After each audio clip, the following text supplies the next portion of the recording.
시간 영적 성숙이라는 제목으로 하나님 말씀 전하겠습니다. 할렐루야, 할렐루야. 오늘은 맥주 감사 주일입니다. 맥주 감사 주일을 맞아 우리 성도님들에게 부어지는 은혜가 넘치기를 축원합니다. 맥주 감사 주일은 이스라엘의 3대 절기 유월절, 칠칠절, 초막절 중에서 칠칠절에 해당하는 주일입니다. 여기서 칠칠절은 모세가 시내산에서 하나님으로부터 율법과 십계명을 받으면서 제정된 날이고요. 칠칠절은 유월절로부터 7749 다음 날 50일째 되는 날입니다. 대다수의 이스라엘 자손들은 칠칠절에 첫 열매인 밀을 수확하였기 때문에 초실절이라고도 불렀습니다.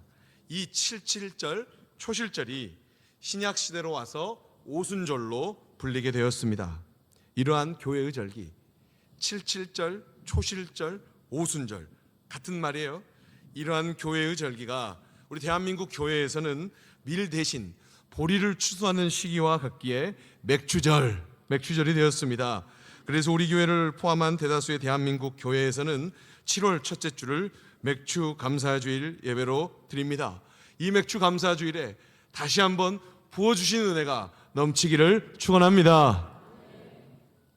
이렇게 맥주 감사주일을 드리는 우리는 하나님께 무엇을 드려야 할까요? 맥주 감사주일 헌금? 그렇습니다. 하지만 하나님께서 이 시간 우리에게 더 원하시는 것은 성도님들 각각의 저의 영적 성숙입니다. 그렇다면 이 시간 우리는 어떻게 해야 영적 성숙에 이를 수 있을까요? 이것을 알기 위해 오늘 본문으로 돌아가겠습니다. 성령의 사람 바울, 그는 고린도 교회에, 고린도 지역에 있는 교회에 수많은 문제가 발생하였음을 전해 들었습니다. 이러한 소식을 들은 바울에게 있어서 가장 긴급하게 염려되었던 점은 교회 안에 깊은 분열과 다툼이었습니다. 우리 교회 안에 깊은 분열과 다툼이 있었다는 것입니다. 그렇다면 왜 고린도 교회에는 깊은 분열과 다툼이 발생하였을까요? 바울은 고린도 교회 안에서 발생한 깊은 분열과 다툼의 원인을 고린도 교회 교인들의 영적 미성숙으로 보았습니다. 뒤이어 바울은 영적 미성숙을 위한 방법을 제시하였습니다. 즉 영적 성숙을 위한 방법을 제시하였다는 것이지요. 오늘 본문에는 영적 성숙을 위한 바울의 조언이 기록되어 있습니다. 단언컨대 이 조언들은 영적 성숙을 위한 바울의 조언이기도 하지만 동시에 성령님의 조언이요 하나님의 말씀입니다. 그렇다면 영적으로 성숙한 성도들이 되기 위해서 우리 성도님들은 무엇을 해야 할까요? 영적 성숙을 위한 방법이 무엇입니까? 화면에 나와 있는데요. 오늘 본문 고린도전서 3장 5절에서 15절까지 영적 성숙을 위한 세 가지 방법이 기록되어 있습니다. 첫째, 사역자들을 세우신 하나님을 바라보라. 둘째, 은사의 주인이신 예수 그리스도를 의식하라. 셋째, 심판의 날을 기억하라입니다. 이 시간 영적 성숙을 위한 세 가지 방법 중 세 가지 방법들을 하나하나 살피도록 하겠습니다. 먼저 첫째, 사역자들을 세우신 하나님을 바라보라부터 살피도록 하겠습니다. 우리 다 같이 첫째 다 같이 읽어볼까요? 첫째 무엇이라고요? 사역자들을 세우신 하나님을 바라보라. 다시 한번요 읽겠어요. 시작. 사역자들을 세우신 하나님을 바라보라. 5절에 다음과 같이 기록되어 있습니다. 오늘 본문 5절에 이렇게 기록되어 있죠. 읽겠습니다. 그런즉 아볼로는 무엇이며 바울은 무엇이냐?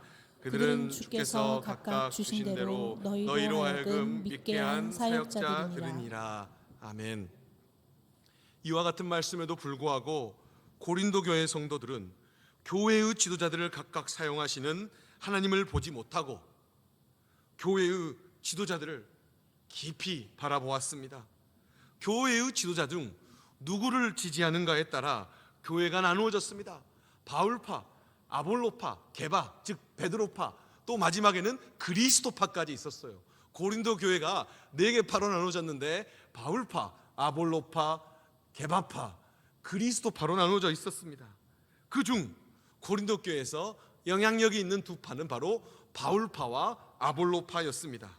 그래서 바울은 고린도 교회 성도들에게 자신이나 아볼로는 하나님께서 임명하신 일꾼, 사역자들일 뿐이다 라고 말하였습니다.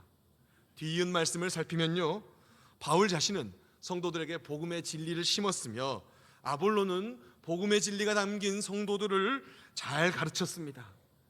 하지만 바울은 이 사실보다 더 중요한 것은 궁극적으로 성도들을 자라나게 하시는 이는 하나님이시다 라고 주장합니다. 바울은 복음의 진리를 아주 정교하게 전했고요, 아볼로는 자신이 이 그리스의 수사, 로마의 수사, 레토릭을 아주 잘해서 성도들이 그 말씀을 들으면 삶의 적용이 잘 되도록 이해도 잘 되고 깨달음을 많이 주었어요. 그래서 바울을 좋아하는 사람이 많았고, 또 아볼로가 설교를 잘하니까 아볼로를 좋아하는 사람이 많았지만, 바울은 이것들보다 더 중요한 사실은 성도들을 궁극적으로 자라나게 하시는 이는 오직 하나님이시다 라면서 자신의 의견을 주장하고 있습니다. 그렇습니다. 우리 성도님들에게, 저와 우리 성도님들에게 하나님의 영, 성령을 부으신 이도 사역자들이 아니라 하나님이십니다.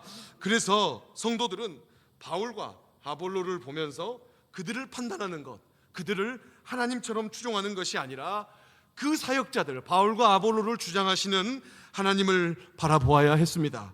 이 내용이 오늘 본문 말씀 3장 7절에서 8절에 기록되어 있습니다.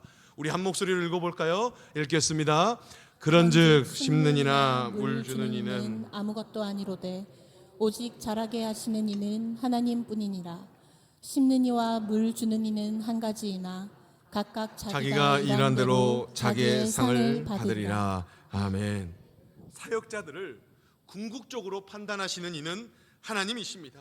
그래서 바울은 자신의 역할과 아볼로의 역할은 하나님께서 판단하실 것이라고 말할 수 있었습니다. 엄격한 의미에서 하나님께서 세우신 자들을 판단하는 것은 하나님을 판단하는 것입니다. 하나님이 세우신 자들을 깊이 판단하는 것은 사실 그 사람을 세우신 하나님을 판단하는 것입니다. 실상 우리 역시 무심코 판단하는 것이 버릇이 되어 일상이 되어 무의식적으로 하나님께서 세우신 자들을 판단합니다. 아쉽게도 이것은 영적 미성숙으로 가는 지름길입니다. 반대로 영적 성숙을 경험하고 싶으십니까? 그렇다면 사역자들을 깊이 묵상해서는 안 됩니다. 사역자들을 깊이 묵상하면 은혜가 안 됩니다. 다만 사역자를 통해서 말씀하시는 하나님, 십자가에 달리신 그리스도를 바라보십시오. 하나님의 은혜, 하나님의 지혜, 하나님의 말씀, 하나님의 사랑이신 예수 그리스도만을 바라보십시오. 그렇다면 내 마음에 뿌려진 하나님의 말씀이 열매 맺을 것입니다. 그뿐 아닙니다. 내가 우리 교회를 넘어서 보편교회의 지체가 될 것입니다. 즉 예루살렘 교회, 요한계시록에 말한 예루살렘 교회, 천상의 교회, 완벽한 교회의 지체가 될 것입니다. 이제 영적 성숙을 위한 두 번째 방법을 살피도록 하겠습니다. 두 번째 방법인데요, 둘째, 다 같이 한번 읽어볼까요? 은사의 주인이신 예수 그리스도를 기억하라. 다시 한번요, 읽겠어요. 은사의 주인이신 예수 그리스도를 의식하라. 예, 의식하라, 기억하라. 영적 성숙을 위한 두 번째 방법, 은사의 주인이신 예수 그리스도를 기억하고 의식하라. 바울은 자신의 은사, 아볼로의 은사, 베드로의 은사가 다르지만 분명한 것은 사역자들 모두 하나님의 동역자라는 것을 밝힙니다. 사역자들은 서로 은사가 달라요. 그래서 은사의 주인이신 하나님께서 맡기신 일을 잘하면 됩니다. 즉 하나님의 말씀이 필요한 하나님의 밭, 하나님의 집인 성도들에게 말씀을 잘 뿌리고 성도들이 말씀의 열매를 잘 맺도록 하면 됩니다. 이 내용이 오늘 본문 9절에 기록되어 있죠. 9절 말씀 나옵니다. 읽겠어요. 우리는 하나님의 동역자들이요 너희는 하나님의 밭이요 하나님의 집이니라. 아멘. 성도님들은 하나님 말씀의 열매를 맺어야 하는 하나님의 밭이요, 하나님의 집, 교회입니다. 그래서 저와 우리 성도님의 은사는 교회의 일부, 교회의 지체, 교회의 일부, 교회의 지체라는 게 그게 은사예요. 반하여 바울의 은사는 복음 선포를 통하여 교회의 터를 닦는 것입니다. 그리고 그 이후 다른 은사자는 이 복음의 터 위에 건물을 세워야 했습니다. 이때 각각의 은사자들은 터를 닦고 건물을 세우는 일을 하는데요, 이러한 일은 아주 신중히 진행되어야 하는 일이었습니다. 왜냐하면 은사자가 교회의 터를 닦는 일은 은사의 주인이신 예수 그리스도를 드러내는 일이기 때문입니다. 이 내용이 오늘 본문 11절에 언급됩니다. 11절 말씀 우리 한 목소리로 읽겠습니다. 이 닦아둔 것 외에 능히 다른 터를 닦아둘 자가 없으니 이 터는 곧 예수 그리스도라. 아멘. 이 말씀을 통하여 교회의 터, 교회의 근간, 교회의 기본 뿌리는 예수 그리스도라는 사실을 알 수 있습니다. 그래서 교회의 사역자들은 교회의 터를 닦거나 교회를 세울 때, 교회의 몸인 성도들을 섬길 때 자신의 은사를 뽐내서는 안 됩니다. 오직 은사의 주인이신 예수 그리스도를 드러내야 합니다. 잠깐, 오늘 우리 찬양이 너무 아름다웠는데 제가 옛날에 그 서울에서 그 사랑의 교회에서 서초구에 있는 3만 명 되는 사랑의 교회에서 찬양팀 하는 거를 이렇게 봤어요. 같이 예배를 참석하는데 그 월남 치마를 입고 예쁘게 찬양하는 모습을 봤어요. 그런데 또 그 주 금요 철야 때 강동구에 있는 오륜교회를 갔는데, 둔천동에 거기도 한 10,000명 정도 돼요. 그런데 찬양할 때 찬양하는 그 아가씨가 예쁘게 자기 그 몸매가 드러나는 옷을 입으니까 신경이 많이 끌리겠어요. 어쨌든 은사자는 자신을 드러내는 게 아니라 예수 그리스도를 드러내야 합니다. 이 내용이 우리는 은사의 주인이신 예수 그리스도를 드러내야 합니다. 고린도 교회의 교인들 역시 은혜를 베푸신 하나님, 성도들 각 사람에게 은사를 주신 예수 그리스도를 의식해야 했었습니다. 이와 같은 사실에도 불구하고 복음의 진리를 어설프게 깨달은 성도들은 베드로를 교회의 터, 베드로를 주춧돌로 생각한 사람들도 있었던 것 같습니다. 물론 베드로가 마태복음 16장 18절에 있어서 언급된 바와 같이 그리스도에 대한 대표적 증거자, 주는 그리스도시요 살아계신 하나님의 아들이십니다라고 하는 대표적 증거자라는 의미로 베드로가 교회의 터, 주춧돌이라고 할 수는 있겠습니다. 마태복음 16장 18절 읽겠습니다. 또 내가 내게 이르노니 너는 베드로라, 내가 이 반석 위에 내 교회를 세우리니 음부의 권세가 이기지 못하리라. 아멘. 하지만 이러한 주장 역시 다른 바울 서신 에베소서 2장 20절을 보면 베드로가 주춧돌이긴 하지만 베드로도 사도 중에 한 사람입니다. 그래서 오직 그리스도 예수만이 교회의 터, 주춧돌이요 모퉁이 돌이라고 할 수 있습니다. 에베소서 2장 20절 나오면 한 목소리로 읽어요. 읽겠습니다. 너희는 사도들과 선지자들의 터 위에 세우심을 입은 자라, 그리스도 예수께서 친히 모퉁이 돌이 되셨느니라. 아멘. 그렇습니다. 우리는 하나님께 은혜를 받은 자들입니다. 카리스, 은혜를 받은 자들입니다. 그래서 본인의 인정 유무와 관계없이 하나님의 은혜를 받은 우리 성도님들 각각에게는 은사가 있습니다. 우리 성도님들 모두 한 분 한 분 은혜를 받았고요. 은혜를 받았기 때문에 은혜를 받았단 말은, 카리스를 받았단 말은 카리스의 구체적인 명사형, 카리스마, 은사가 있다는 것입니다. 우리 성도님들 한 분 한 분 모두에게 분명히 은사가 있습니다. 분명히 이 가운데서 목사님 저는 은사가 없어요 라고 말하시는 분 있을 것입니다. 그러나 은사가 없다고 주장하는 분은 자신에게 더욱더 화려한 은사가 주어져야 되는데 그렇지 않다는 것을 주장하는 위험한 말입니다. 은사 있어요. 분명히 은사가 있습니다. 많은 은사가 있죠. 그것은 겸손한 말이 결코 아닙니다. 그래서 우리 모두 다 은혜의 구체적인 형태, 바로 은사가 다 주어졌는데 우리의 은사의 주인이신 예수 그리스도를 항상 의식하시기를 주님의 이름으로 부탁합니다. 깊은 역사를 지닌 우리 교회는 우리 담임 목사님, 또 손목사님, 그리고 목사, 장로, 권사, 집사들을 포함한 모든 공로자들이 있습니다. 분명한 것은 이러한 많은 공로자들 역시 은사의 주인이신 예수 그리스도께서 맡기신 사역을 한 것입니다. 이 시간 말씀을 듣고 있는 우리 성도님들은 내가 가진 은사로 인해서 교만해지면, 내가 이렇게 잘났어, 내가 이것 할 줄 알아 하면서 교만해지면 안 되고, 또 은사가 내가 작다고 해서 열등감을 가져서도 안 됩니다. 왜냐하면 은사로 인하여 교만한 자는 은사의 주인을 망각할 수 있을 것이고, 은사로 인해서 열등감을 가지는 자는 은사의 주인을 원망할 수 있기 때문입니다. 그러므로 오직 저와 우리 성도님들이 해야 할 일은 은사의 주인이신 예수 그리스도를 의식하는 것입니다. 내게 주어진 은사에 대한 올바른 태도만이 나를 영적 성장으로 이끌 것입니다.